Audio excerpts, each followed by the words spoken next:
The stagecoach lurched to a halt with a groan of protesting wood and leather, sending up clouds of dust that made Clara June Whitmore's eyes water. She clutched the worn letter in her gloved hand, the last one from Rhett Callahan, dated 3 months prior, and peered through the grime-covered window at the small settlement sprawled beneath the foothills of the Wind River Range. "End of the line, miss," the driver called down, his voice rough as sandpaper. "Welcome to Bitter Creek." Clara gathered her traveling dress and stepped down onto the wooden platform, her Eastern boots clicking against the weathered boards. The October wind hit her immediately, sharp and unforgiving, carrying the scent of sage and something wild she couldn't name. She'd expected someone to meet her. Rhett had promised in his letters, hadn't he? But the platform stood empty save for a mangy dog scratching at fleas and an old prospector dozing against a post. "Pardon me," she addressed the stagecoach driver as he hauled down her trunk. "I'm looking for Mr. Rhett Callahan. He was supposed to—" The driver spat tobacco juice into the dirt. "Callahan? Got a spread about half a day's ride northwest. Doubt he comes to town much these days." He eyed her city clothes and pale complexion. "You kin?" I'm Mrs. Callahan," Clara said, the lie feeling strange on her tongue. Not a lie, she corrected herself. Soon to be true. The driver's bushy eyebrows climbed toward his hat brim, but he said nothing more, just pointed to a ramshackle building across the rutted street. "Jeb over at the livery might take you out there, for a price." Clara paid the suggested price and then some to Jeb, a gaunt man who smelled of horses and whiskey. He loaded her trunk onto a rickety wagon without comment, though his roomy eyes lingered on her with something between pity and curiosity. The journey to the Callahan Ranch taught Clara her first real lessons about Wyoming territory. The landscape stretched endlessly, a canvas of browns and grays beneath an October sky that seemed too vast, too empty. Wind River Range loomed in the distance, its peaks already dusted with snow. Ravens wheeled overhead, their harsh cries the only sound besides the creak of wagon wheels and the steady clop of hooves. "First time out west, ma'am?" Jeb finally asked, breaking the heavy silence. "Yes," Clara admitted, gripping the wagon's side as they navigated a particularly deep rut. "Thought so." He gestured at the endless grassland, now brittle and gold with autumn. "This country ain't kind to them that ain't prepared for it, especially come winter." Clara thought of Rhett's letters, how he'd written of the land's harsh beauty, of building a life together despite the challenges. His words had painted pictures of cozy evenings by the fire, of spring wildflowers, of a partnership forged in the crucible of frontier life. She'd memorized every line during the long journey from Philadelphia. The sun hung low when Jeb finally pointed to a cluster of buildings huddled against a rise. "That'll be the Callahan place." Clara's heart quickened as they approached. The main house was smaller than she'd imagined, built of logs chinked with mud, with a stone chimney sending up a thin stream of smoke. A barn, half collapsed on one side, stood nearby, along with what might have been a chicken coop. Though no chickens were in evidence, the whole spread had an air of neglect, as if the land itself was slowly reclaiming it. Jeb helped her down and unloaded her trunk onto the porch. "Want me to wait? Make sure someone's home?" "No, thank you," Clara said with more confidence than she felt. "This is my home now." He gave her another of those pitying looks, but clicked his tongue at the horses and rumbled away, leaving Clara alone in the gathering dusk. She smoothed her travel-stained dress, adjusted her bonnet, and knocked on the heavy wooden door. Nothing. She knocked again, harder. "Mr. Callahan, Rhett, it's Clara June, from Philadelphia." The door opened so suddenly she stepped back. The man who stood there bore little resemblance to the photograph Rhett had sent. That man had been clean-shaven, clear-eyed, with a slight smile playing at his lips. This man was bearded, his hair hanging lank past his collar, his clothes rough and stained. But it was his eyes that made Clara's breath catch, empty as winter sky, holding nothing of the warmth that had filled his letters. "What do you want?" His voice was hoarse, as if he rarely used it. "Rhett, it's me." Clara June, we corresponded. The matrimonial advertisement. You sent for me. She held out the letter like a talisman. He stared at her, then at the letter, without recognition. I didn't send for anyone. But you did. Look. She unfolded the precious paper with trembling hands.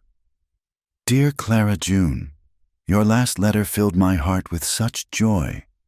You wrote about starting fresh, about needing a partner to share this beautiful, terrible land. I haven't written any letters in over a year, he said flatly. You've made a mistake. The world seemed to tilt. Clara gripped the doorframe. That's impossible. This is your handwriting, your signature. Something flickered across his face, confusion, perhaps, or a distant pain, but it vanished quickly. Well, I don't remember it, and I don't need a wife. You should go back where you came from. He started to close the door, but Clara wedged her boot against it. Desperation gave her courage. I sold everything I owned for the passage here. I have nowhere to go back to. They stood frozen for a moment, her small frame blocking his door. His hollow eyes fixed on something past her shoulder. Finally, he stepped back. There's hay in the barn. You can sleep there tonight. Town's got a morning stage east. You should be on it. I read your letters 100 times, Clara said quietly. About losing your family. About the loneliness eating you alive. About wanting to try again? That man is still in there somewhere. I know it. His jaw tightened. That man is dead. Miss died with them. He gestured toward the barn. Stay or go. Makes no difference to me. Just don't expect anything. The door closed with finality, leaving Clara alone on the porch with her trunk and the shattered pieces of her dreams. The wind picked up, cutting through her wool traveling dress like it was cotton. In the distance, a coyote howled, the sound raising goosebumps on her arms. She dragged her trunk to the barn, finding it only marginally warmer than outside. The hay was old and dusty, but dry. She fashioned a rough bed, wrapped herself in the quilts from her trunk, quilts she'd made dreaming of her new home, and tried not to cry. In town the next day, while pretending to consider the eastbound stage, Clara gathered information. The gossiping women at the general store were eager to share once they learned who she was. Lord have mercy, you're the mail-order bride? Mrs. Henderson, the shopkeeper's wife, clutched her chest. Oh, you poor dear, someone should have warned you. Warn me? About the Callahan tragedy, 5 years ago come winter. Diphtheria took his wife, Sarah, and their little girl, Rose, barely 4 years old. They say he went half mad with grief.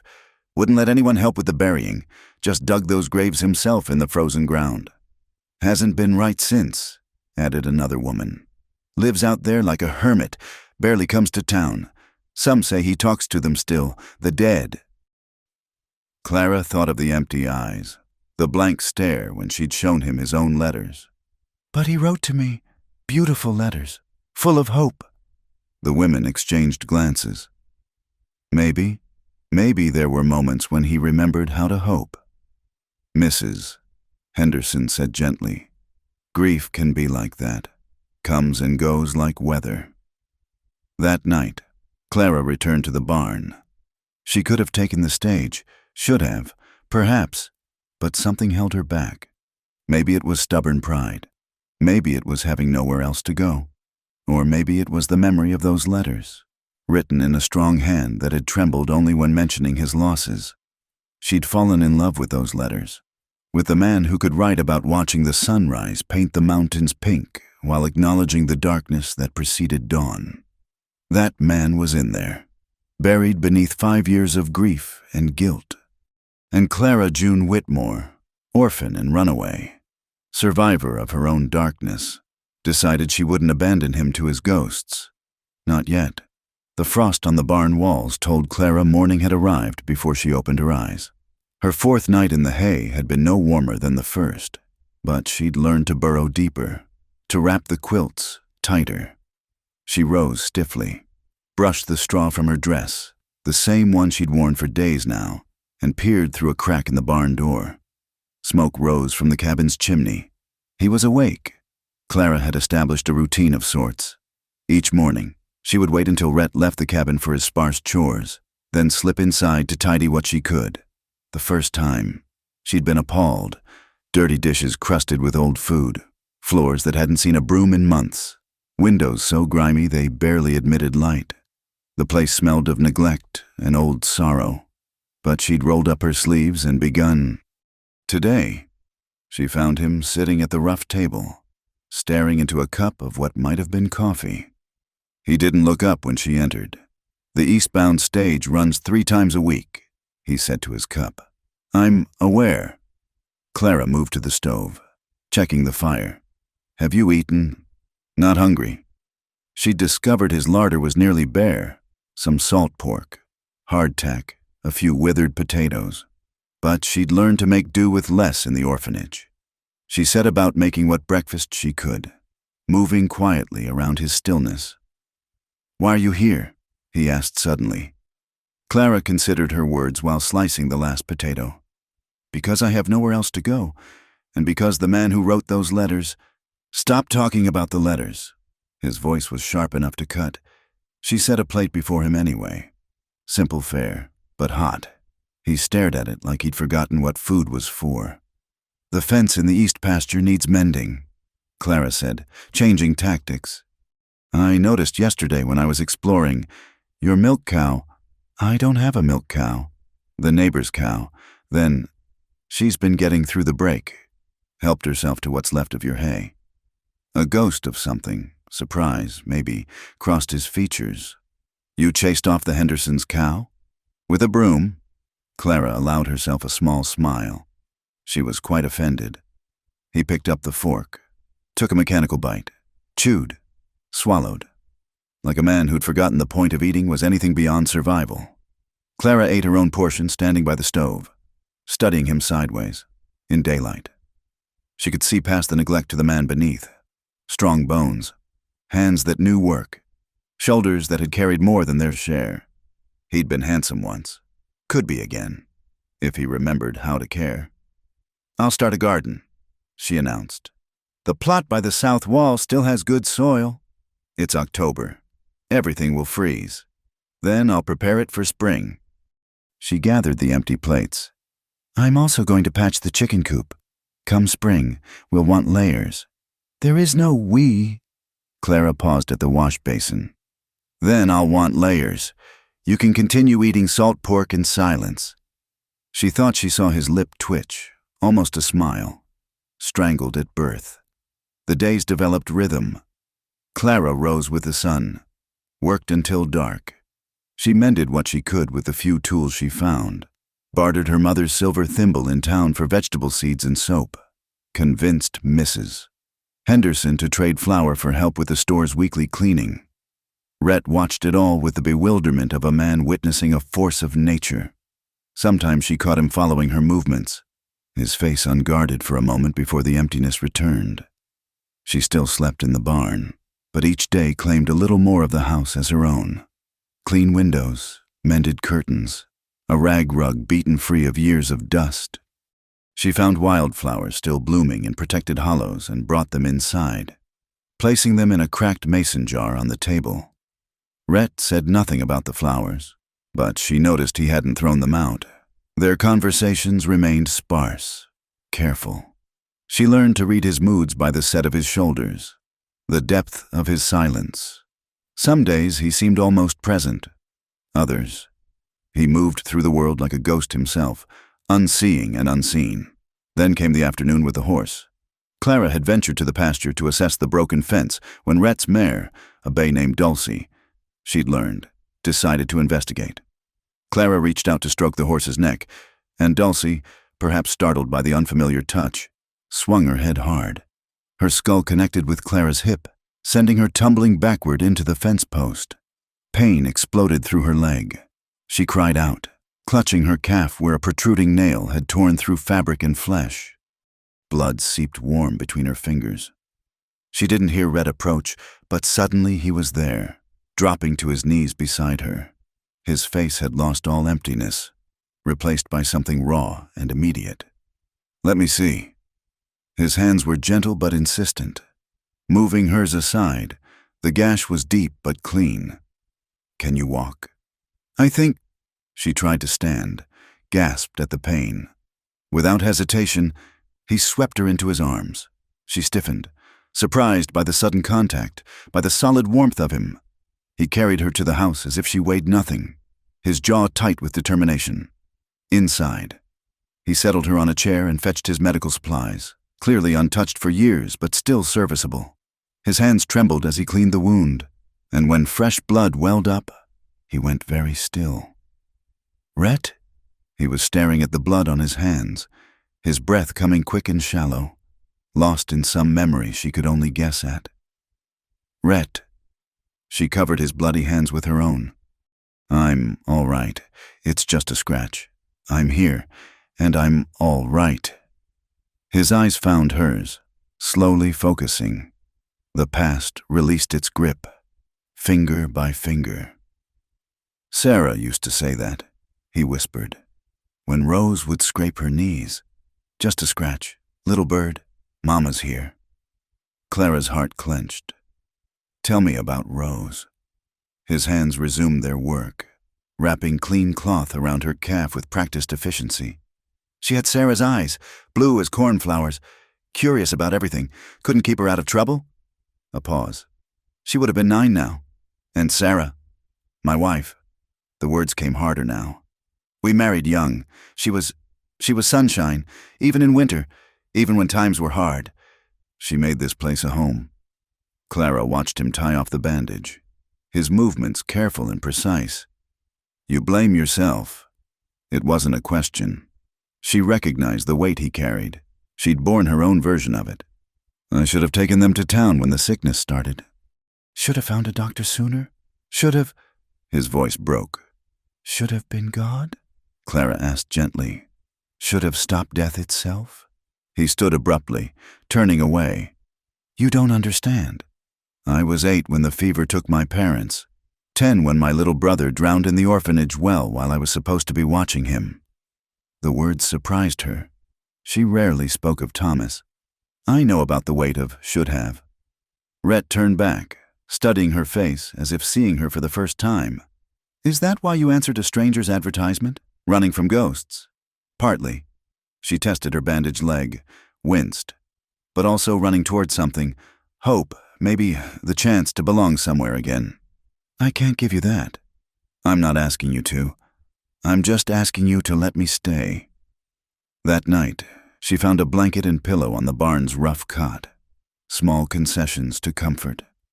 The next morning, Rhett was already up when she entered the house. Coffee made, fire stoked. "You can take the back room," he said without looking at her. "It's small, but it's warmer than the barn." Clara's throat tightened. "Thank you." He nodded once and escaped outside, but she'd seen something new in his expression.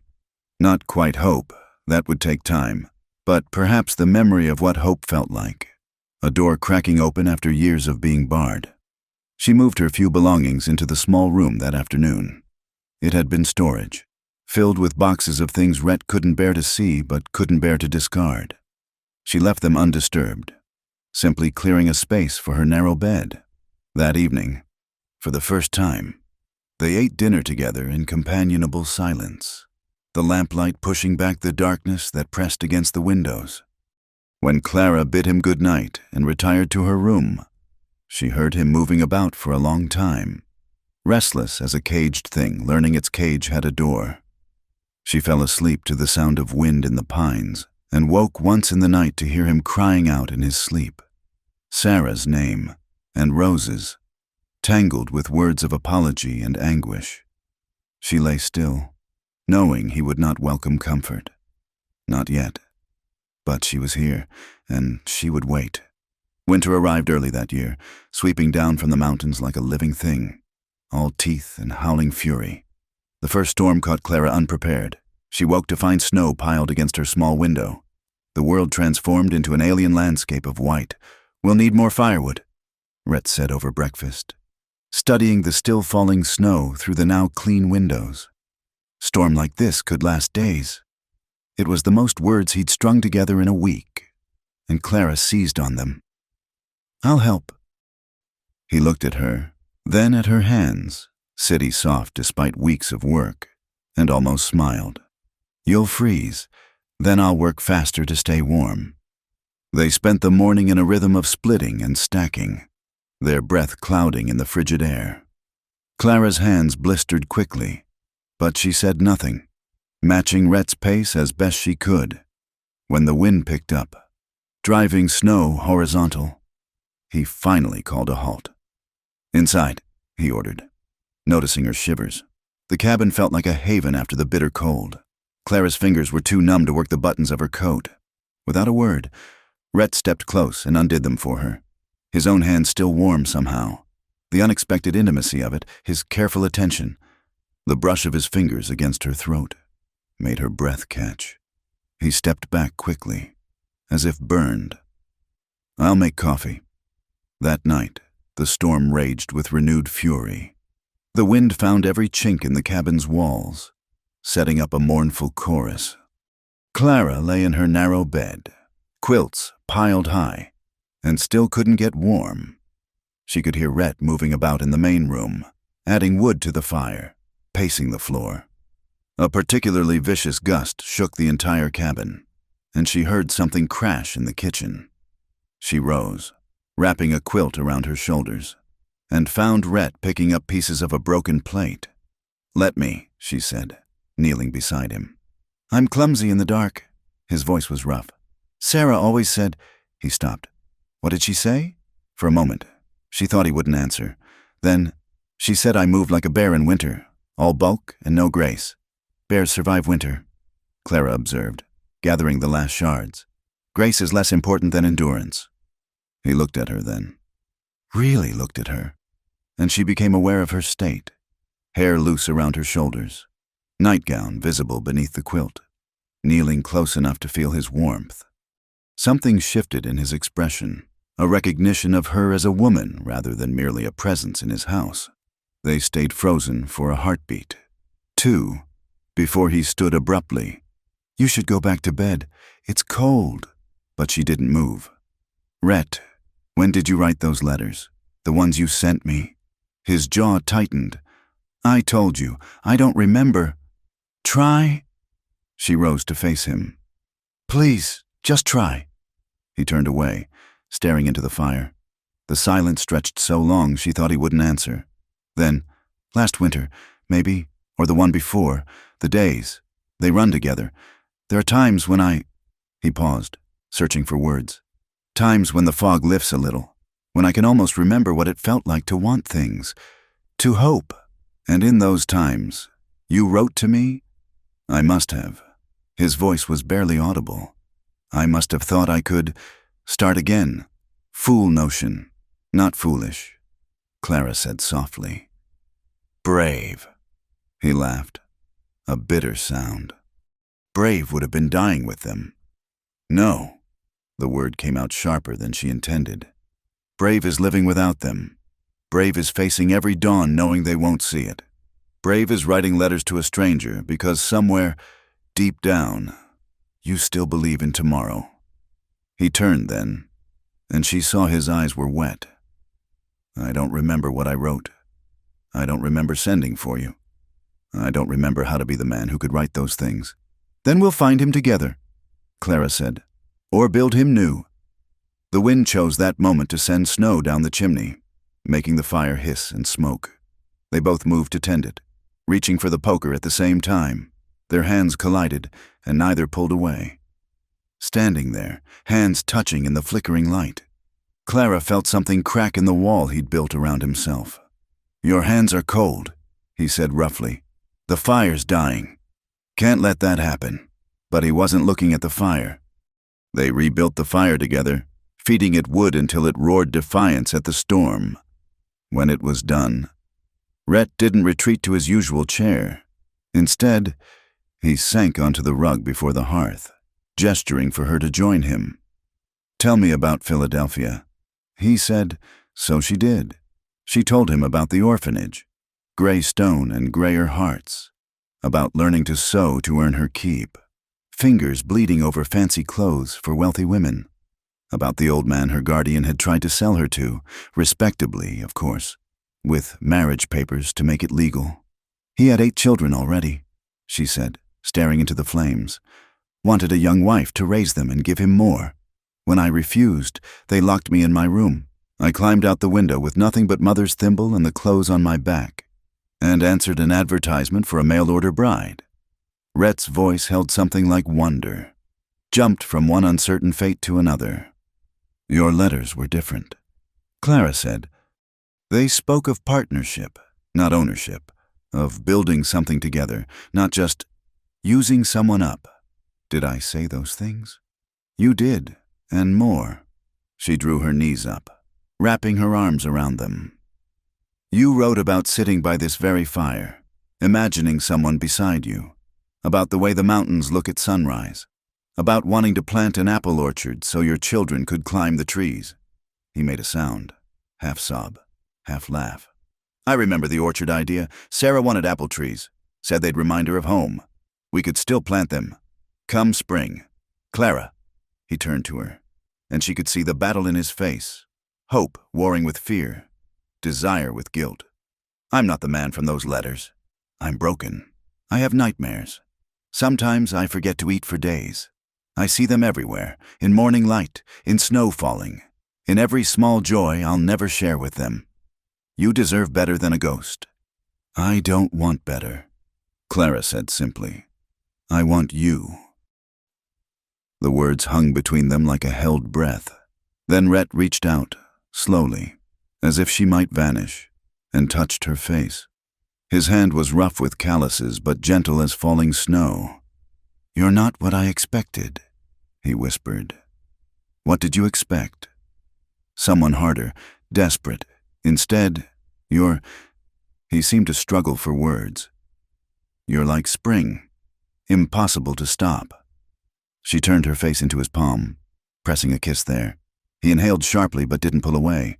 The storm raged outside, but here, in this circle of firelight, something else entirely was building. I dream about them, he said suddenly. Sarah and Rose, every night. Tell me. So he did. He talked until his voice went hoarse. About Sarah's laugh, about Rose's first steps, about picnics by the creek and bedtime stories and all the small moments that make a life. Clara listened, understanding that this was what he needed, not to forget, but to remember, to speak their names without shattering. When he finally fell silent, dawn was creeping gray through the windows. The storm had blown itself out, leaving the world muffled and new.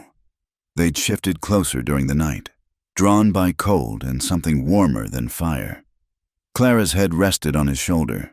His arm had found its way around her. I should start breakfast, she murmured, not moving. Wait. His arm tightened slightly. Just wait. So they sat, watching the light grow stronger, painting the snow-covered world in shades of pearl and gold. And when Rhett finally pressed his lips to her hair, so softly she might have imagined it, Clara closed her eyes and let herself believe in spring. The days after the storm passed in a kind of careful dance. They were more aware of each other now, the space between them charged with possibility. Rhett began talking more, small observations about the weather or the work that needed doing. Clara treasured each word like a gift. One evening, she found him in Sarah's sewing room, a space he'd kept closed since her death. He was holding a small dress, yellow with daisies embroidered on the hem. Roses, he said unnecessarily. Sarah made it for her 4th birthday. She never got to wear it. Clara sat beside him on the dusty settee. It's beautiful. Sarah was always making beautiful things. The house was full of them, curtains and quilts, and... He gestured helplessly at the abandoned room. I couldn't bear to see them. Couldn't bear to pack them away either. Would she want them gathering dust? He almost smiled. No, she'd say beauty was meant to be used, not hoarded. He fingered the little dress. Maybe you could find use for some of the fabric. Make something new. It was a gift larger than he knew. Permission to transform grief into something living. Clara accepted the dress with careful hands. I'll make something worthy of her memory. That night, She woke to the sound of Rhett's nightmares, worse than usual. Raw cries of anguish that made her heart clench. Before she could think better of it, she was at his door. "Rhett?" She knocked softly. "Rhett, wake up!" The cries continued. She pushed open the door, finding him tangled in sweat-soaked sheets, fighting invisible demons. Without hesitation, she went to him, placing gentle hands on his shoulders. "Rhett, you're dreaming! Come back!" His eyes flew open, wild and unseeing. For a moment, he didn't recognize her. Then awareness crashed over his features, followed quickly by shame. "Clara, I'm sorry, Shh." She smoothed the hair back from his fevered brow. "It's all right. You're safe." He caught her hand, holding it like a lifeline. "Don't go. I won't." She sat on the edge of his bed, letting him hold her hand while his breathing slowly calmed. In the darkness, barriers seemed thinner, easier to cross. "They were so hot with fever," he whispered, "burning up in my arms, and nothing I did could cool them. Sarah went first. Rose held on another day, calling for her mama." His voice broke. "I couldn't save them. Couldn't even ease their passing." Clara squeezed his hand, her own eyes burning with tears. "You stayed with them. You held them. You loved them to the end. That matters. Rhett, that matters more than you know." He pulled her down then, not as a lover, but as a drowning man reaching for shore. She held him while he wept. Great, shuddering sobs that seemed to come from the depths of his soul. Years of frozen grief melting in the circle of her arms. When the storm passed, they lay quietly in the darkness. Clara knew she should go, preserve what was left of propriety. But Rhett's arm was heavy across her waist, his breath warm against her neck. "Stay," he whispered. "Please, just for tonight." So she stayed, feeling his heartbeat slow against her back, listening to his breathing deepen into true sleep. And in the morning, when sunlight crept across the bed to find them still entwined, her nightgown twisted, his hand splayed possessively across her stomach. Neither pretended it was anything but what it was, a claiming, quiet and complete. "Clara," he said, voice rough with sleep and something else. She turned in his arms to face him, seeing wonder in his eyes, wonder and fear, and a hunger that made her breath catch. "I'm here," she whispered. "I'm not going anywhere." He kissed her then, properly, deeply, not the careful brush of lips from the night by the fire, but something raw and desperate and alive. She responded with equal fervor, pouring all her hope and desire into the connection between them. When they finally broke apart, both breathing hard, Rhett touched her face with shaking fingers. "You make me want to live again," he said, echoing the words from her dream of their future. "God help me, Clara. You make me want things I thought I'd buried." "Then want them," she said fiercely. "Want everything. Want me." "I do," he admitted, pressing his forehead to hers. "That's what terrifies me." But he didn't pull away, and outside, the sun climbed higher, melting the snow from the eaves in a steady drip that sounded like time resuming its flow, like a frozen heart beginning, finally, to thaw. The morning after their kiss dawned bright and cold, but Rhett had retreated into himself like a turtle into its shell. He rose before Clara woke, and by the time she emerged from his room, her cheeks burning with the memory of his arms around her, he was already out in the barn. The distance between them restored as if by magic, Clara understood. She'd felt the tremor in his hands, tasted the fear beneath his hunger. Moving too fast would only drive him deeper into his fortress of grief. So she gave him space, going about her daily tasks while her lips still tingled with the memory of his mouth on hers. Days passed in this careful dance. Rhett was scrupulously polite, almost formal, as if their moment of passion had been a dream. But Clara caught him watching her sometimes, his eyes dark with longing before he'd look away. She poured her frustration into work, attacking the neglected garden plot with fierce determination despite the frozen ground. She was hacking at a particularly stubborn root, when Mrs. Henderson appeared at the gate, her round face creased with concern. "Clara, dear, might I have a word?" Clara straightened, wiping sweat from her brow despite the cold. "Of course. Would you like some coffee?" They settled in the now tidy kitchen, and Clara noticed how Mrs. Henderson's eyes catalogued the changes: clean windows, mended curtains, the jar of dried wildflowers on the table. "You've worked miracles here," the older woman said. "I hardly recognize the place. It just needed some attention." Mrs. Henderson stirred her coffee, clearly working up to something. "Clara, there's talk in town." "There's always talk in town. This is different. About Mr. Callahan. About his past."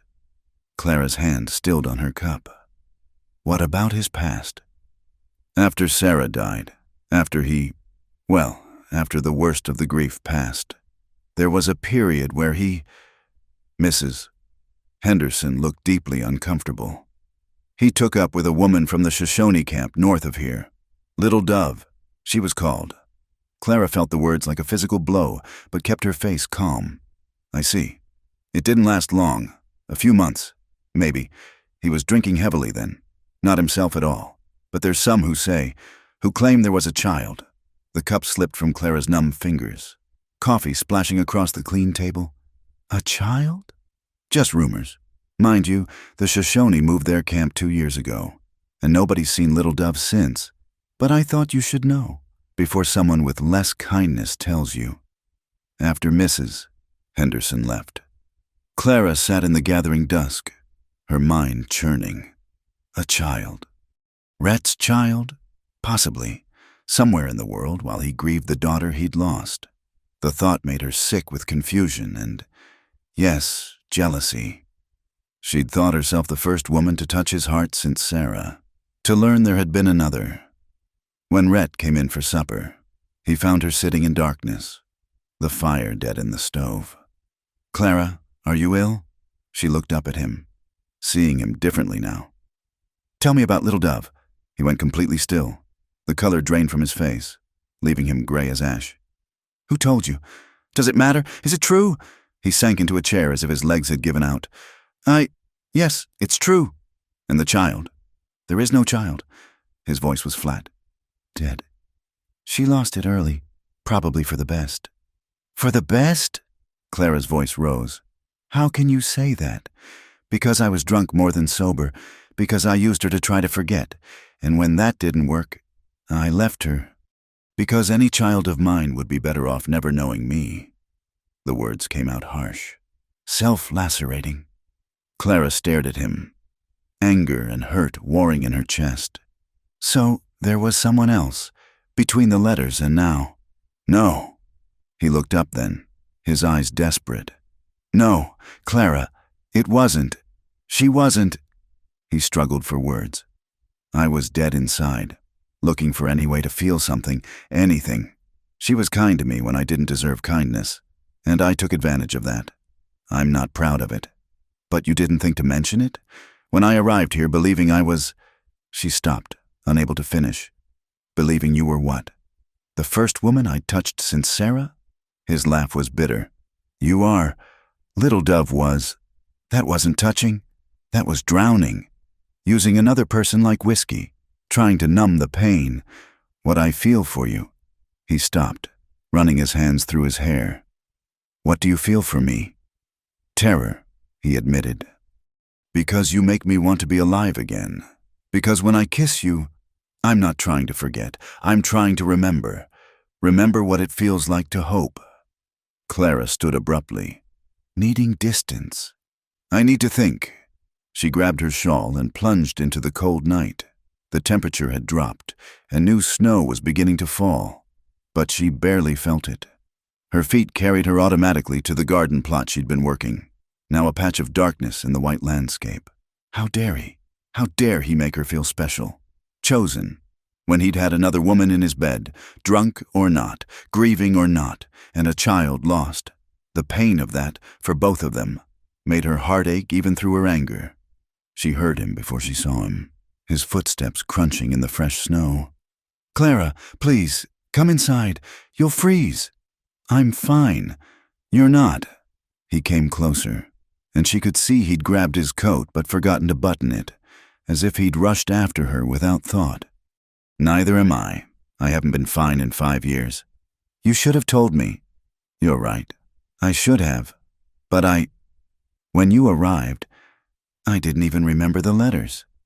Little Dove felt like something that happened to someone else, in another lifetime. And then you started bringing me back to life, and I was terrified to ruin it. By lying, by admitting how lost I'd been, how lost I still am. His voice broke. Clara, I'm trying, but I'm going to fail sometimes. I'm going to disappoint you. The man who wrote those letters, the one who believed in apple orchards and partnerships and tomorrow, I'm still trying to find him too.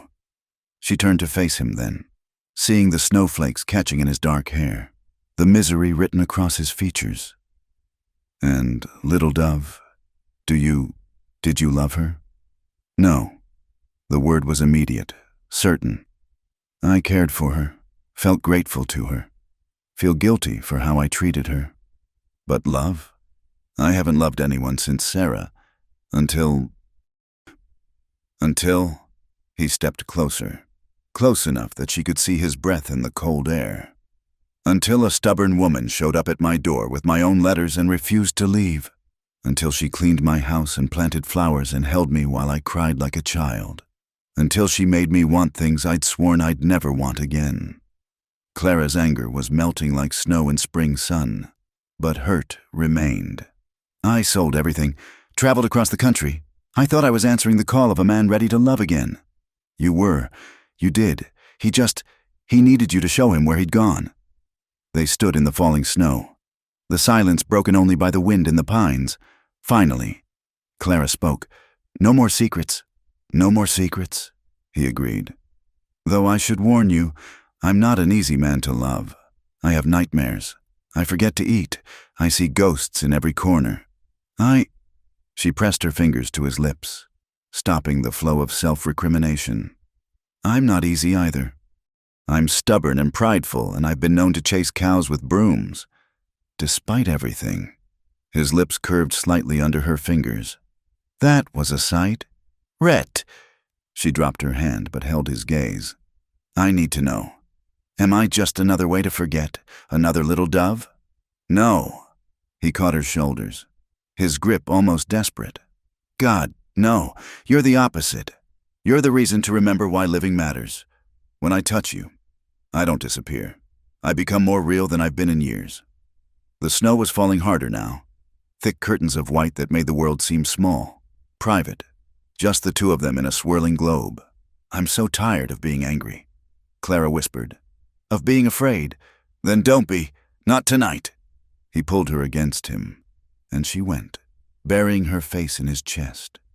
They stood that way for long moments, holding each other in the storm, two damaged souls clinging together against the cold. Can you forgive me?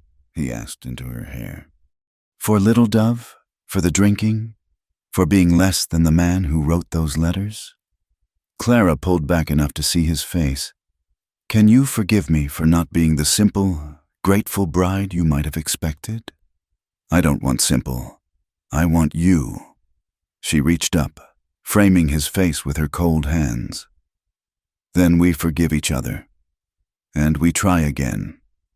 He kissed her then, in the swirling snow. And it was different from their morning kiss, less desperate, more intentional. A choice made with eyes open, knowing the risks, choosing anyway. When they finally made their way back to the house, soaked and shivering, they built up the fire together.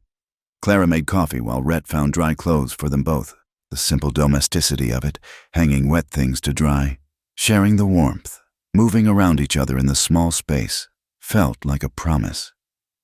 Tell me about the letters, Clara said as they settled before the fire. What were you thinking when you wrote them? Rhett was quiet for a long moment, staring into the flames. I was thinking about second chances, about how Sarah would hate seeing me waste away, about being brave enough to want something good again. And now, he looked at her, firelight dancing in his eyes. Now I'm thinking those letters found exactly who they were meant to find. even if I didn't know it at the time. Clara shifted closer, letting her head rest on his shoulder. Outside, the storm raged on, but inside, something new and fragile was taking root, not replacing what had been lost, but growing alongside it, reaching toward its own version of spring. "No more running," she murmured. "From either of us." "No more running," he agreed, pressing his lips to her hair. "Though I can't promise I won't stumble. Then we'll stumble together." They sat that way as the fire burned low. Two people who'd traveled long roads to find each other, learning that sometimes love isn't about perfect beginnings. It's about choosing to stay, even when the truth is harder than the dream. The days following their reconciliation held a different quality, like the world had shifted on its axis just enough to let in more light. Rhett still carried his shadows. Clara would find him sometimes staring at nothing, lost in memories she couldn't share, but he no longer retreated entirely into them. Instead, he'd seek her out, touching her hand or pressing a kiss to her temple, anchoring himself in the present. They worked side by side, preparing for the deepest part of winter, their movements falling into an easy rhythm, where before there had been careful distance. Now there were casual touches, his hand on her waist as he passed behind her in the kitchen, her fingers brushing his as she handed him tools. Each contact was a small flame, building a heat that made the cold cabin warm. It was a week before Christmas when everything changed. Clara woke to find Rhett already gone, but coffee waited on the stove and fresh wood stacked by the fireplace. She smiled, recognizing these small acts of care as his way of speaking love when words still came hard. She was mending one of his shirts, humming softly. When he returned near midday, his face flushed with cold and something else. Anticipation? "Come with me," he said, holding out his hand. "Where?" "Just come."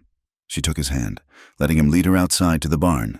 Inside, he'd cleared a space and hung lanterns, their warm glow pushing back the winter gloom. In the center sat something covered with an old horse blanket. "What is this?" Instead of answering, he pulled away the blanket to reveal a rocking chair, beautifully crafted, the wood smooth as silk, carved with tiny roses along the back. "I made it for Sarah," he said quietly. "When she was carrying Rose, she never got to use it much. Rose came early, and then—" He trailed off, then took a breath.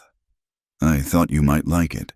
For the evenings, for when—" He stopped, color rising in his cheeks, and Clara understood what he couldn't say. For when there might be children again. The thought made her heart race. "It's beautiful," she whispered, running her hands over the smooth wood. "Are you sure?" Sarah would have wanted it used. She believed beautiful things were meant to be part of life, not monuments to loss. He paused. "I'm trying to believe that too." Clara sank into the chair, testing its gentle rock. It fit her perfectly, as if it had been waiting. "Thank you." He knelt before her, taking her hands. "Clara, I need to say something." She waited, seeing him gather courage like a man preparing to jump from a great height. "I'm falling in love with you." The words came out rushed. "Desperate. I know it's too soon, too complicated, too everything. But you've brought me back from the dead. And I won't pretend anymore that what I feel is just gratitude or loneliness. It's more, you're more."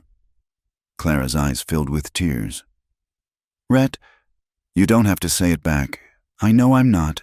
I know this isn't what you dreamed of when you answered those letters. But I wanted you to know, needed you to know." She slipped from the chair to kneel with him on the barn floor, framing his face with her hands. "You impossible man, I've been in love with you since you carried me in from the pasture. Maybe even before, maybe since I read those letters and saw the soul of a man who could grieve so deeply because he'd loved so well." He made a sound, half laugh, half sob, and pulled her against him. They kissed there in the lantern light, surrounded by hay and horse blankets and the quiet testimony of a rocking chair made with love for one woman and given in love to another. When they finally pulled apart, both breathing unsteadily, Rhett rested his forehead against hers. "Stay with me tonight. Not in your room. With me. Yes, she breathed, the single word holding all her hope and desire. That night, they came together with a tenderness that bordered on reverence.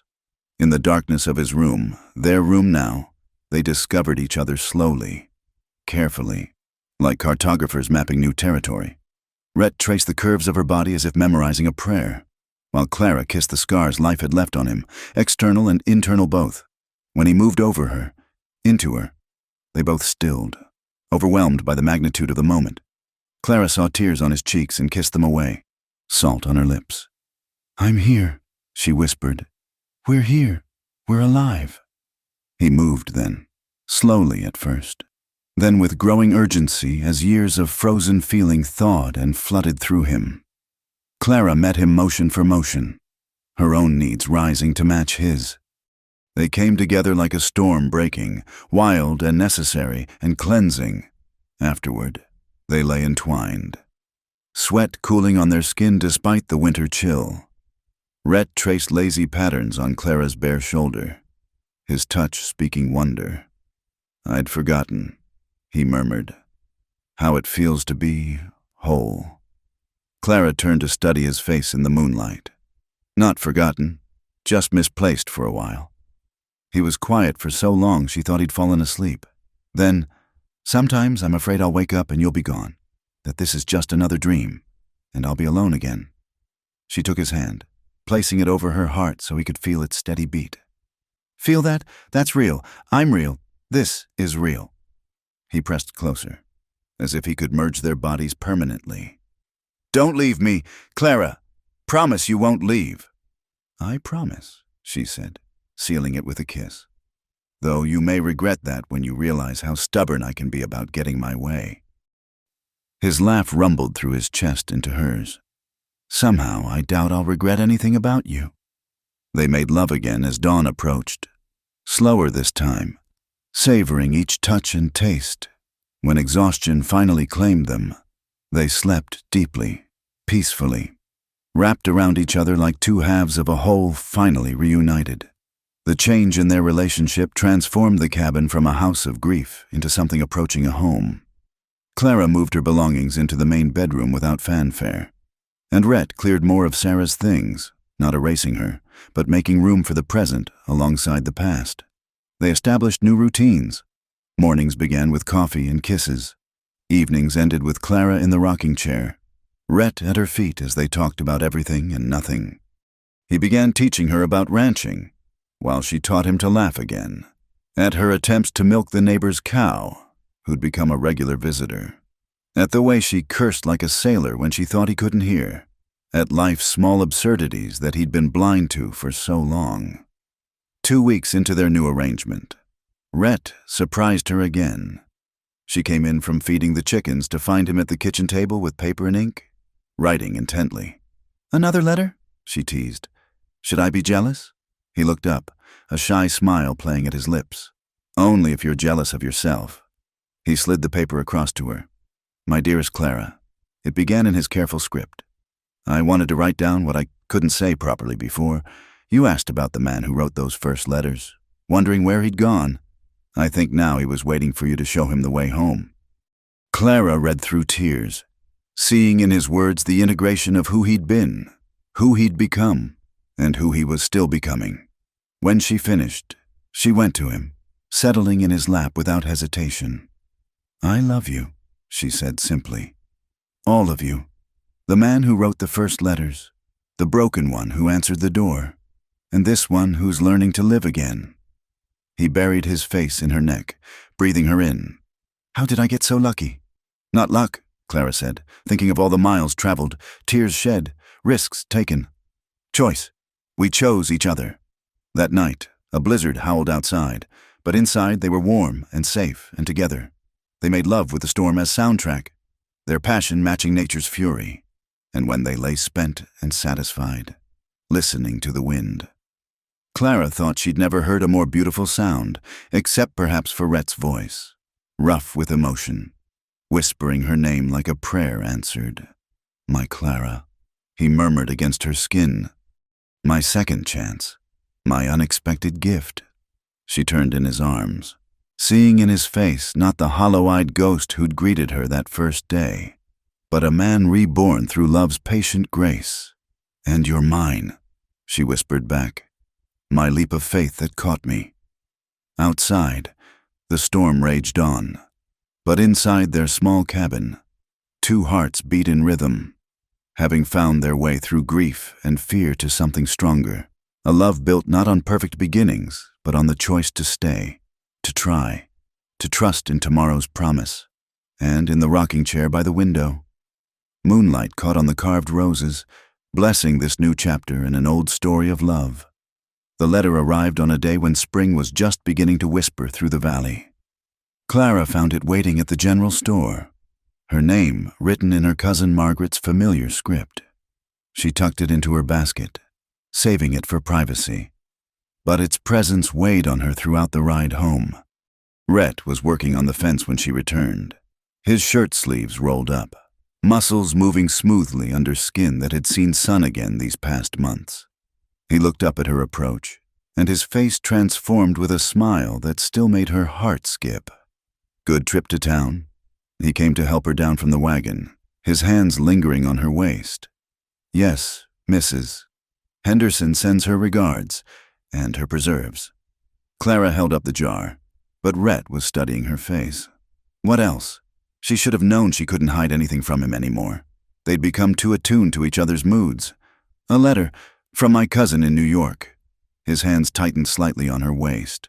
They went inside together, and Clara made coffee while Rhett washed up.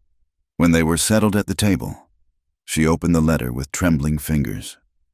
"Dearest Clara," it read, "I hope this letter finds you well and not suffering too greatly in that wilderness you fled to. I write with news both good and troubling. The good: Uncle Theodore has died. God rest his miserable soul. And that awful Mr. Hartwell he tried to force you to marry has found another victim, I mean wife. You are free to return without fear of persecution. The troubling: I am ill. Clara, the doctors speak in careful terms, but I know the truth. Consumption has taken hold, and I haven't much time. I find myself longing to see your face once more before the end. The house is yours, should you want it. And there's a small inheritance from Mother's side that Uncle couldn't touch. Please come home. Dear one, the frontier is no place for a woman alone, and surely that man you traveled to marry has proven unsuitable by now. You always were too romantic for your own good. Come back to civilization, to family, to safety. Your loving cousin." Margaret Clara set the letter down with shaking hands. Rhett reached across the table, covering them with his own. "She wants you to go back." "She's dying." Clara's voice caught. "Margaret was the only one who was kind to me in that house. She's all the family I have left." Rhett was quiet for a long moment. When he spoke, his voice was carefully neutral. "You should go." Clara's head snapped up. "What?" "She's your family. She needs you." He withdrew his hands, clasping them together as if to keep from reaching for her. "And she's right about some things. This life, it's hard. Harder than you knew when you answered those letters." "Rhett Callahan, you stop right there." Clara stood, anger flashing through her. "Don't you dare do this. Don't you dare try to push me away for my own good. I'm not—" "You are." She moved around the table to face him. "I see it in your eyes. That noble sacrifice nonsense. You think you're protecting me." He stood too, towering over her. But she didn't back down. "Your cousin is offering you a house, an inheritance, a life of comfort in a city where you belong. I belong here." "Do you—" His voice was raw. "Look at your hands. Clara, look what this life has done to them. You were meant for softer things than chopping wood and scrubbing floors and—" She slapped him. Not hard, but sharp enough to stop his words. They stared at each other, both breathing hard. "How dare you?" she whispered. "How dare you tell me what I'm meant for? How dare you try to make my choice for me?" "Clara, no, you listen." She grabbed his shirt, holding him when he would have turned away. "I chose this. I chose you. Not because I had nowhere else to go. Not because I was desperate. but because this is where I want to be. These hands, she held them up, calloused and strong. These are the hands that helped build our home, that plant our garden, that hold you when nightmares come. I'm proud of these hands. Rhett caught them, pressing them to his chest where his heart hammered. I'm trying to give you a choice. I already made my choice. I make it every morning when I wake up beside you.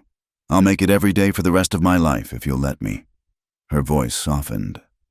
But Margaret is dying. She was kind to me when no one else was. I need to see her. I know. He pulled her against him, holding tight. I know. The thought of you leaving, of you seeing what you gave up, then come with me. He stilled. What? Come to New York, see where I grew up, meet Margaret, show that city that I didn't marry some unsuitable frontiersman. I married the best man I've ever known. Clara, I haven't left this valley in 5 years. I don't know it's asking a lot, but Rhett, we're partners now. We face things together. She pulled back to look at his face. Besides, I want to show you off. Let those New York society ladies see what a real man looks like. Despite everything, his lips twitched. You're trying to manipulate me. Is it working? He sighed, pressing his forehead to hers. You know it is. You know I'd follow you anywhere. They stood there for a moment, holding each other in the afternoon light. Finally, Rhett spoke. We'll go, but Clara, if you decide to stay, I won't. But if you do, she kissed him quiet, pouring all her certainty into the contact. When she pulled back, his eyes were dazed. I won't, she repeated. But thank you for being willing to let me go. It's how I know I never will. They began preparations the next day. Rhett arranged for the Hendersons' son to look after the stock, while Clara packed carefully, her best dress, wedding-worthy, she thought with a secret smile, some of her preserves for Margaret, and the small things she'd made from Sarah's fabric, beautiful and useful both. The night before their departure, as they lay entwined in their bed, Rhett spoke into the darkness. I'm scared. Of New York. Of losing you. Of you remembering what real life looks like and realizing you've settled for the man I love, for the life we're building, for happiness. Clara turned to face him. Rhett, that house in New York was never home. It was a prison with pretty wallpaper. You are my home. He made love to her then with desperate tenderness, as if trying to memorize every touch against future loss. Clara met his passion with her own, trying to tell him with her body what he couldn't seem to believe in words, that she was his, completely and irrevocably. Morning came too soon, bringing with it the reality of travel. But as they loaded the wagon for the trip to the train station, Clara saw something in Rhett's face she hadn't expected. Not just fear, but a kind of anticipation. He was facing his demons for her, yes, but also for himself, proving he could exist beyond the boundaries of his grief. Just before they left, he paused at the gate, looking back at the cabin. Clara saw him touch his chest, where she knew he kept a small photograph of Sarah and Rose. They would have liked you, he said quietly. Clara took his hand. I hope so. I like to think they're glad you're not alone anymore. He squeezed her fingers. So do I. As the wagon rolled away from their home, Clara allowed herself one look back. The cabin stood solid against the morning sky, smoke rising from the chimney they'd left banked, the garden plot showing green with early growth. It would be here when they returned. Their life would be here, and return they would. Of that, Clara had no doubt. Margaret needed to see her once more, needed to know Clara was safe and loved and happy. But New York held no temptation that could compete with the man beside her, who was humming nervously and checking his pocket watch every few minutes. What are you thinking? She asked. He glanced at her, a rueful smile playing at his lips. That I should have gotten married proper before meeting your family. Seems backward, meeting them after. Clara's heart jumped. Is that a proposal, Mr. Callahan? More like a promise of one. When we get back, I want to do it right, in our place, with our people. He brought her hand to his lips. "If you'll have me." "I've already had you," she teased, delighting in his blush. "But yes, 1,000 times yes." They rode in comfortable silence after that, hands linked between them, facing whatever came next the way they'd learned to face everything, together. The letter that had threatened to divide them had become instead another step in their journey, another choice made and affirmed. And as the mountains receded behind them and the great unknown stretched ahead, Clara felt no fear, only certainty that home was not a place but a person, and hers sat right beside her, terrible at cities but perfect at love. Spring had fully claimed the valley by the time they returned from New York. The journey had been its own revelation. Margaret, frail but sharp-eyed, had taken one look at Rhett and declared him rough but real, which from her was high praise. She'd pressed Clara's hands before they left, whispering, "You found what I never did, a love worth fighting for. Don't let go." Now, back in their cabin with wildflowers blooming in the garden Clara had coaxed from stubborn soil, life settled into new rhythms. The trip had changed them both. Rhett moved with more confidence, having faced the world beyond his valley and survived it. Clara carried herself with the certainty of a woman who'd been offered comfort and chosen struggle, offered ease and chosen love. It was a morning in early May when Clara first suspected.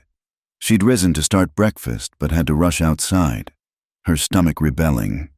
Rhett found her leaning against the porch rail, face pale. "Clara?" His hands were gentle on her shoulders. "Are you ill?" She turned to look at him, wonder and terror warring in her expression. "I don't think it's illness." Understanding dawned slowly across his features, followed quickly by a complexity of emotions: joy, fear, hope, panic. That would have been comical if Clara hadn't been feeling them all herself. "A baby?" His voice was barely a whisper. "I think so. I've missed my monthly twice now. And this morning sickness..." She touched her still flat stomach wonderingly. Rhett's hand covered hers, trembling against her belly. For a long moment, he couldn't speak. When he did, his voice was thick. "Clara, I know." She turned in his arms, seeing the shadows gathering in his eyes. "I know what you're thinking, but this isn't then, and I'm not Sarah. The nearest doctor is 2 days away. If something goes wrong, then we'll handle it together." She framed his face with her hands, making him meet her eyes. "Rhett, we can't live in fear of what might happen. We have to trust in what is happening. We're having a baby, our baby." He pulled her against him, burying his face in her hair. She felt him shaking and held him tighter, understanding his terror, sharing it, but refusing to let it overshadow the joy. "I can't lose you," he whispered. "I can't go through that again." "You won't. I'm strong. I'm healthy, and I'm stubborn as that cow that keeps breaking into our garden." She pulled back to look at him. "We're going to be fine. All three of us." The words, "all three," seemed to break something in him. He dropped to his knees, pressing his face against her stomach, his shoulders shaking with the silent sobs. Clara ran her fingers through his hair, her own tears falling. "Talk to me," she urged softly. "I'm so scared," he admitted against her belly. "And so happy. And I feel guilty for being happy, like I'm betraying them by wanting this so much." He looked up at her, eyes wet. "Is that wrong?" "No, my love. It's human." She knelt with him, taking his hands. "Sarah would want you to be happy. She'd want you to love again, to have children again. That's what people who love us want, for us to live fully, not die with them." He nodded, visibly pulling himself together. "You're right. I know you're right. It's just, I know. And there will be hard days, when the fear feels bigger than the joy, but we'll face them together." She smiled, trying to lighten the moment. "Besides, can you imagine a child of ours? Stubborn as me, brooding as you?" That startled a laugh from him. "God help us. God help the world," Clara corrected. And they laughed together, there on their knees in the morning light. The pregnancy progressed with the changing seasons. As Clara's body swelled with new life, Rhett transformed into a mother hen, fussing over her every move. She bore it with mostly good humor. Understanding it came from love and fear in equal measure. "I can still feed the chickens," she said one morning in July, finding he'd already done it. "The rooster looked at you aggressively yesterday. The rooster looks at everyone aggressively. That's his job." Rhett wrapped his arms around her from behind, hands spreading over her rounded belly. "Let me fuss. It's how I manage the terror." She leaned back into him. "I know, but I'm not made of glass." "No," he agreed, pressing a kiss to her neck. "You're made of something much stronger. But humor me." She did, mostly. But she also insisted on maintaining their household, working in the garden, living as normally as her changing body allowed. Mrs. Henderson visited regularly, full of advice and reassurance. "First babies take their time," she said during one visit, watching Clara knead bread dough. "And you're carrying well, all in front, compact. That's good." Rhett, hovering as always when anyone discussed the pregnancy, seized on this. "What else is good? What should we watch for? What you should do?" "Mrs. Henderson said firmly, "is trust your wife and trust God. Women have been having babies since Eve. Mr. Callahan, Clara's strong and healthy. Stop borrowing trouble." But the trouble Rhett borrowed became real one night in August. Clara woke to find him sitting on the edge of the bed, head in his hands, shoulders rigid with tension. "Bad dream?" she asked, touching his back. "I can't stop seeing it," he said, voice raw.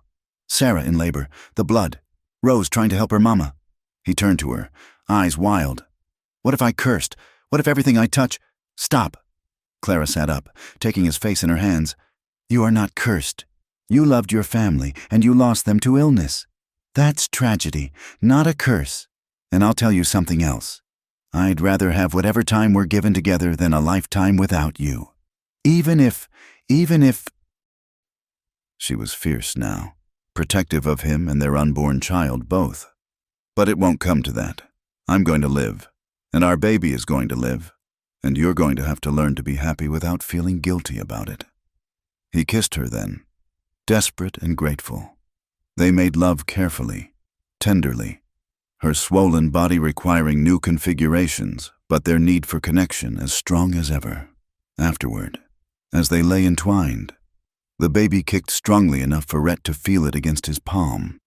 "Hello, little one," he whispered, wonder temporarily overtaking fear. "I'm your papa. I'm going to try very hard not to be too afraid of loving you." Clara covered his hand with hers. "You're going to be wonderful." "How do you know?" "Because you've already survived the worst thing that can happen to a parent, and you're brave enough to try again. That's not wonderful. That's heroic." As summer turned to autumn, they prepared in earnest. Rhett built a cradle with the same care he'd put into the rocking chair, carving tiny flowers along the rails. Clara sewed baby clothes from Sarah's fabrics, each tiny garment a bridge between past and future. One evening, as Clara worked on a small quilt, Rhett suddenly spoke. "We should plant those apple trees." She looked up, surprised. "Now?" "This week, before the ground freezes, so they'll be growing when the baby comes. Sarah always wanted—" He paused, then continued more firmly. "Sarah wanted apple trees for our children to climb. This baby should have them." Clara set aside her sewing and went to him. "Yes," she said simply. "Yes, let's plant apple trees." They ordered saplings from town and planted them together on a crisp October day. 6 young trees in a row along the south pasture, their roots settling into soil that had known sorrow but was ready for new growth. As Rhett patted the last of the earth around the final sapling, he spoke to the sky. "These are for you too, Sarah, for Rose, so they know they're not forgotten, even as we move forward." Clara slipped her hand into his. That was beautiful.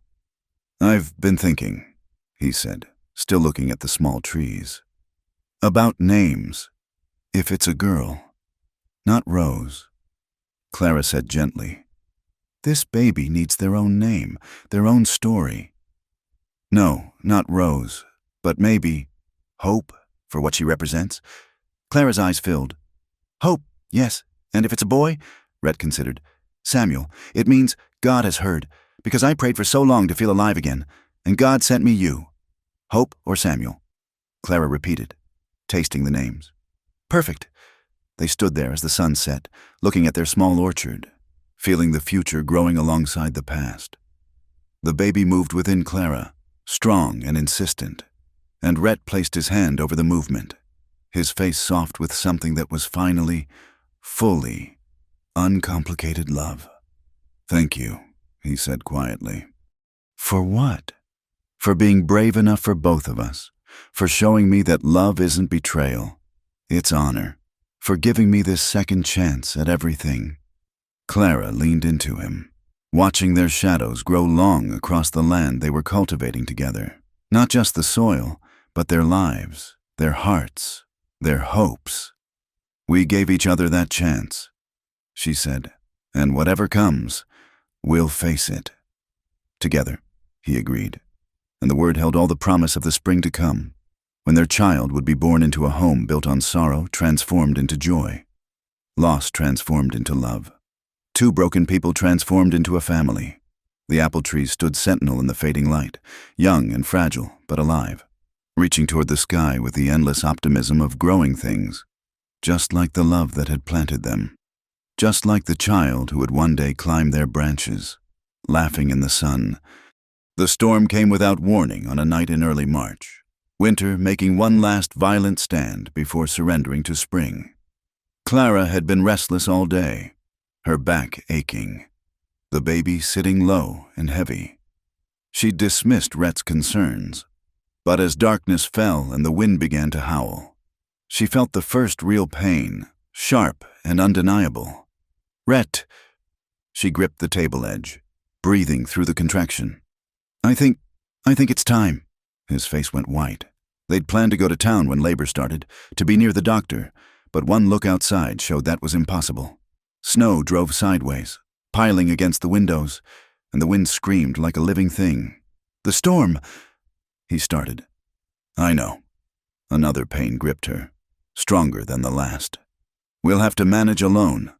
Clara saw the terror in his eyes, saw him fighting not to drown in memories of another labor, another storm of a different kind.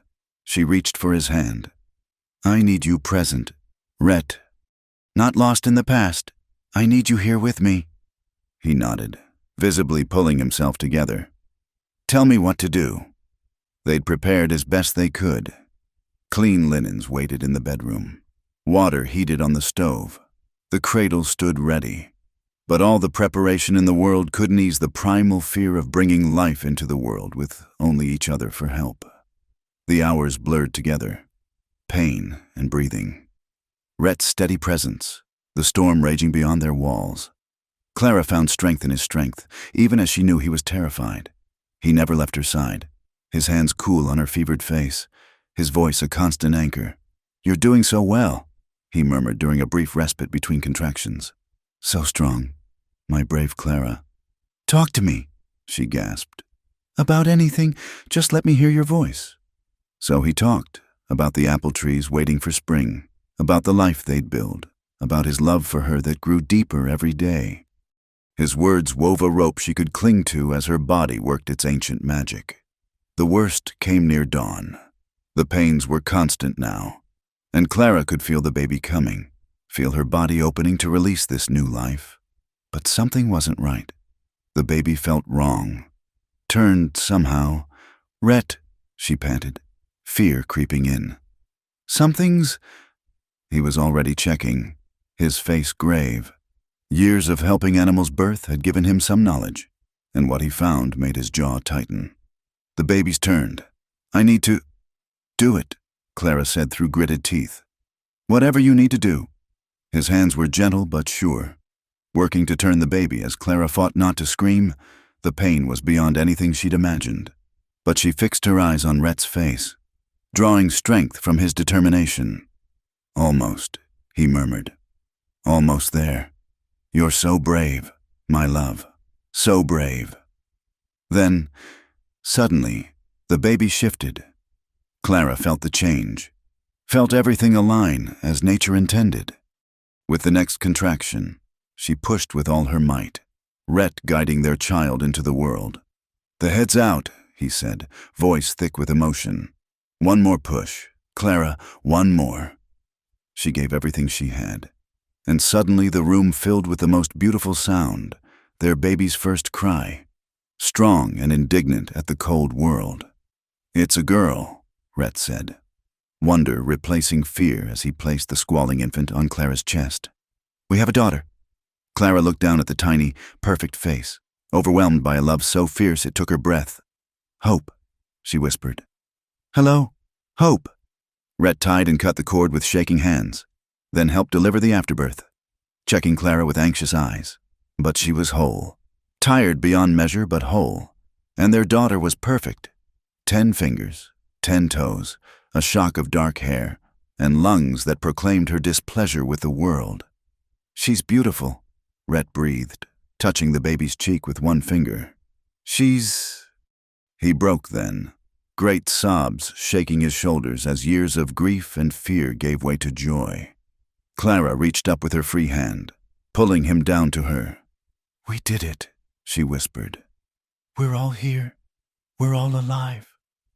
They lay together in the growing light, the storm finally quieting outside. Hope nursed for the first time, her tiny hand clutching Clara's finger, and Rhett watched them both like a man seeing miracle made manifest. "I was so scared," he admitted. "When she was turned wrong, I thought, but you didn't freeze. You didn't let the fear win. You saved us both. You saved us," he corrected. "Your strength, your refusal to let me sink into the past. Clara, He paused, searching for words big enough. "Thank you. For all of it. For coming here. For staying. For this." Clara smiled, exhausted but radiant. "Thank you for writing those letters. For being brave enough to want love again, even when you couldn't remember wanting it."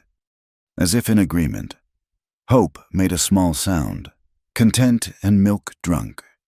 They both laughed softly, already completely enslaved by this tiny person they'd made together. The sun broke through the clouds as the storm moved on, sending light streaming through the windows. It caught on the glass, on Clara's hair spread across the pillow, on the downy fuzz covering Hope's head. Later, when Clara and Hope were sleeping, Rhett stood at the window, looking out at the world made new by snow and sun and birth. He could see the apple trees, their young branches already showing buds despite the late storm. By the time Hope could walk, they'd be strong enough to support her first climbing attempts. He thought of Sarah and Rose, but for the first time, the memory brought more sweetness than pain. They'd been his first love, his first family. They'd taught him how much a heart could hold. That knowledge hadn't died with them. It had waited, dormant like seeds in winter, for Clara to come and remind him that love wasn't finite. The heart could break and mend and grow and love again. Different but no less true. "Thank you," he whispered to the morning, to the past, to whatever force had brought Clara to his door with her fierce hope and stubborn love. From the bed, Clara stirred. "Come back," she murmured. "We need you." He went, settling carefully beside them. His girls, God, his girls. Hope opened her eyes, seeming to focus on him with that mysterious intensity of newborns. "Hello, little one," he said softly. "I'm your papa. I promise to love you and your mama with everything I have. I promise to be present, not perfect. I promise to tell you about your sister who came before, about the love that prepared the way for you. I promise to teach you to climb apple trees and survive winter and choose hope over fear." Hope yawned, apparently satisfied with these promises, and settled back to sleep. Clara laced her fingers through his. "We should let people know she's here, Mrs. Henderson will never forgive us if she's not the first to hear." "In a bit," Rhett said. "For now, let's just be." So they were, 3 souls in a cabin that had known sorrow and joy in equal measure, where grief had been transformed by love's patient work into something beautiful and lasting. Outside, the sun climbed higher, melting the storm's fury into streams that would water the earth, preparing it for spring's full arrival. In a few weeks, the apple trees would bloom, filling the air with sweetness and promise. Hope would grow strong and bright, climbing those trees as her father had dreamed his children would. There would be other children too. In time, Samuel would arrive 2 years later, then little Margaret, named for the cousin who'd shown Clara kindness. But for now, in this perfect moment, there was just this, a man and woman who'd found each other across miles and misunderstandings, who'd chosen love despite their fears, and the daughter who was proof that broken things could be made whole, that ending could become beginnings, that even the harshest winter must eventually yield to spring. Rhett pressed his lips to Clara's temple, then to Hope's downy head. "I love you," he said, the words once so hard now flowing like water from a spring thaw. "Both of you, all of us." Clara smiled, her eyes already drifting closed again. "All of us," she agreed, "our beautiful, unlikely, perfect family." And in the cabin that love rebuilt, surrounded by mountains that had witnessed sorrow and joy alike, they rested, 3 hearts beating in rhythm, writing a new chapter in an old story of loss and redemption, of mail-order promises that led to so much more than anyone could have dreamed. Through the window, the apple trees stood waiting, their branches reaching toward the sun, ready to grow alongside hope, ready to bear fruit in their season, testament to the power of planting hope in sorrow's soil and trusting love to make it bloom. Thank you all for listening to this tale of love and redemption from the American frontier. I hope Clara and Rhett's journey touched your hearts as much as it touched mine in the telling. I'd love to hear where you're listening from, whether it's in your car during a long commute, by your own fireside, or perhaps during a quiet evening at home. Please subscribe to Wild West Campfire for more stories of courage, romance, and the indomitable human spirit that built the American West. Share your thoughts in the comments below. What part of Clara and Rhett's story spoke to you? Until next time, partners, keep the campfire burning and the stories flowing.